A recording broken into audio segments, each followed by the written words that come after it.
My daughter-in-law, Rachel, stood up at our family dinner. She raised her champagne glass, the ice clinking with that dry, cold sound that only ostentatious luxury makes. "A toast," she announced to the table, her smug smile directed at all the guests who were eating the food I had prepared and enjoying the atmosphere I had curated. "A toast to Dorothy, a woman who, unlike us, knows how to live comfortably on her modest pension." The whole table laughed, a chorus of sounds that betrayed their hunger for attention and gossip. My son, Michael, smiled nervously, as he always did when Rachel was in performance mode. His work colleagues, the neighbors, even my sister Janet, they all seemed to be enjoying themselves at the expense of poor old Dorothy, who scraped by on her pension.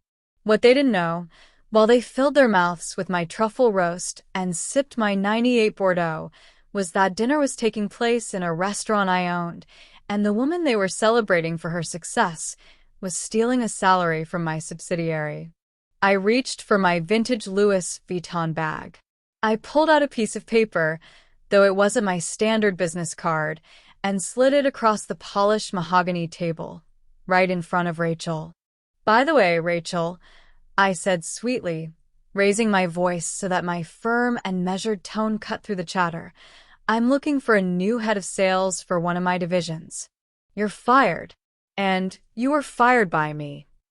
The silence that followed was so thick you could have cut it with a knife. Glasses remained suspended in midair, forks stopped halfway to mouths. Rachel stared at me as if I had just announced I was an alien. "If you're watching me right now, stop, subscribe immediately, and let me know where you're following me from. This, trust me, is a story that will make you understand why sometimes keeping your mouth shut about your successes is the best business strategy that exists." Now, let me step back and explain how we got to that moment of perfect justice. My name is Dorothy Blackwood. I'm 73 years old and live in the quiet town of Millbrook, Connecticut. And until a few hours before the explosive dinner, most people, including my ambitious daughter-in-law Rachel, thought I was just another lonely widow living on her pension. They thought I spent my time knitting, volunteering at the local community center, and growing roses in my little backyard garden. The reality is that for 40 years I've run Blackwood Strategic Solutions, a small, efficient, and extremely profitable consulting firm. We weren't as big as McKinsey or Boston Consulting Group, but we were smart, agile, and knew how to maximize every dollar invested. We've helped over 200 companies increase their profits, streamline operations, and tackle complex global market challenges. But I never made a big deal about it with the family. Why this secrecy? Simple. I had learned long ago that when people discover you have real money, everything changes. Conversations become forced, relationships get complicated, and suddenly everyone has an entrepreneurial project to propose to you. I wanted my family relationships to be authentic, not contaminated by the prospect of an inheritance. It all started 5 years ago when my son Michael met Rachel at a marketing conference in Boston. Rachel was fresh out of Harvard Business School with an MBA that cost $200,000 and ambition that could power a small country. She had that kind of ruthless confidence that comes from always getting what she wanted, and Michael was completely bewitched. "Mom, you'll love Rachel," Michael told me during our first phone call after meeting her. "She has an incredible business sense. She just became the #1 salesperson in her division, and she's only 28. She's destined for great things." The first time I met her, she arrived at my modest suburban home, a 2-story cottage I had deliberately chosen to appear ordinary, wearing an Armani suit that seemed to cost more than my car, a 2015 Toyota Camry I drove specifically to maintain appearances. She constantly checked her iPhone, responding to emails even during conversation. She was polite, certainly, but that politeness had a condescending undertone I recognized well from the business world. It was the kind of courtesy reserved for people you consider irrelevant, but still have to tolerate out of politeness. I caught her rolling her eyes when Michael mentioned that I volunteered at the Millbrook Community Center, helping seniors with their tax returns and organizing fundraising events. "That's sweet," Rachel commented with a smile that never reached her eyes. Everyone needs hobbies to fill their time.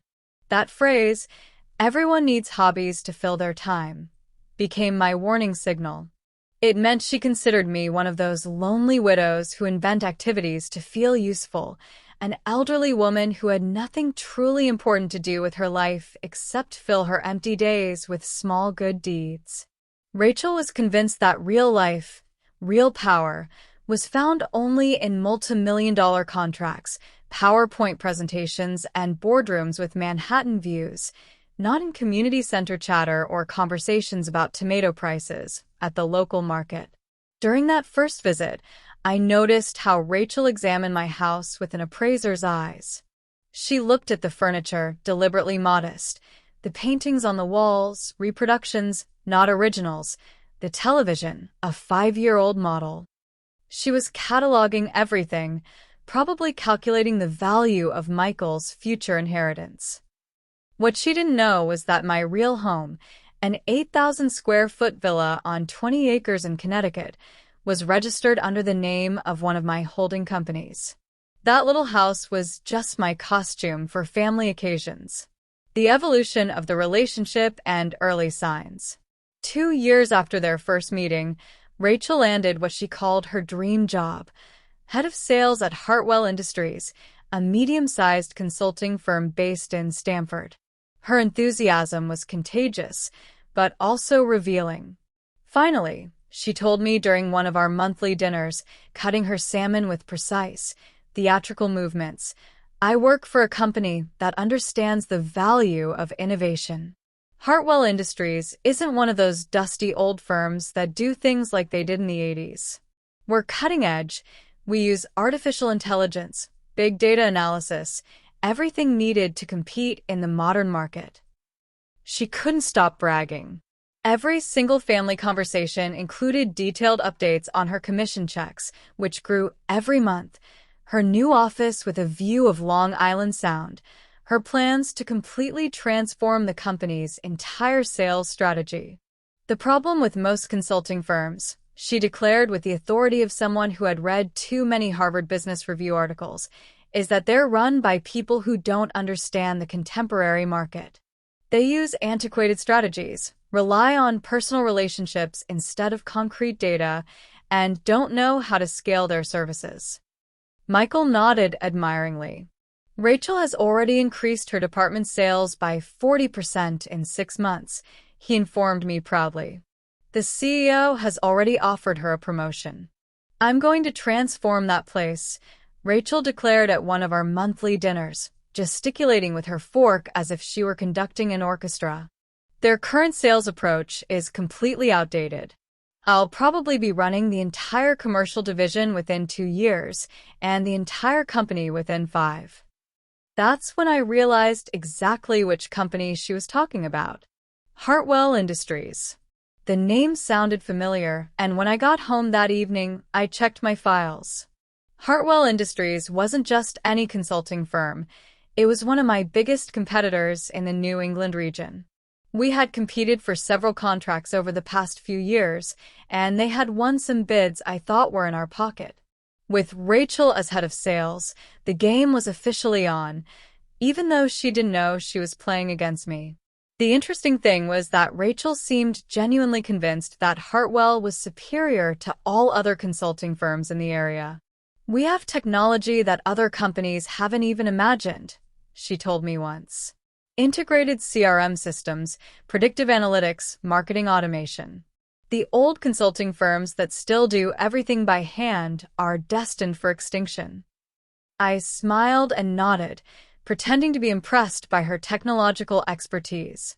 What she didn't know was that Blackwood Strategic had implemented all those systems 3 years earlier, and we had also developed some proprietary tools that were even more advanced. Point 1. The scent of betrayal and the wrong advantage. In the months following her appointment as head of sales, Rachel began filling herself with increasingly spectacular triumphs. Every family dinner became a bragging session about her commercial successes. "I closed the Henderson contract last week," she announced at dinner, cutting her Wagyu steak with almost surgical precision. "It was the biggest sale in company history. $3 million over 5 years. Everyone said Henderson would never change suppliers after 15 years with the same consulting firm, but I did it." Michael smiled, completely ecstatic about his wife. "Tell Mom how you did it," he encouraged her. Rachel leaned back in her chair, savoring the attention. "It was a matter of really understanding their needs," she explained with the air of someone revealing state commercial secrets. Their previous consulting firm, a small local operation called something like Blackwood, wasn't providing the kind of sophisticated analysis Henderson needed. We were able to demonstrate that we could offer better results at a more competitive price. My heart almost stopped. The Henderson contract. My team had worked on that client for 3 years, slowly building a relationship of trust, identifying their specific needs, developing a personalized strategy for their expansion goals. Hartwell Industries had swooped in at the last minute with an aggressive offer and stolen the contract. But what struck me most was the ease with which Rachel dismissed Blackwood Strategic as a small local operation. She was literally talking about my company as if it were a country store. "That's wonderful, dear," I said, maintaining a neutral tone and refilling my water glass with perfectly steady hands. "Competition keeps everyone active and innovative." Rachel's smile cracked slightly. She expected me to be more enthusiastic, to ask her detailed questions about her business genius, to beg her to explain how the modern business world worked. Instead, I had treated it like a weather comment. "Aren't you curious to know how I did it?" she insisted. "It was a very sophisticated strategy." "I'm sure it was," I replied with a sweet smile. Success in business always requires a lot of preparation and a bit of luck. The word luck made her stiffen. Rachel hated any suggestion that her successes were due to anything other than her pure ability. But inside, I was keeping a very precise count. The Henderson contract was just the beginning. In the following months, 3 other important clients left my company for Hartwell. The pattern was always the same.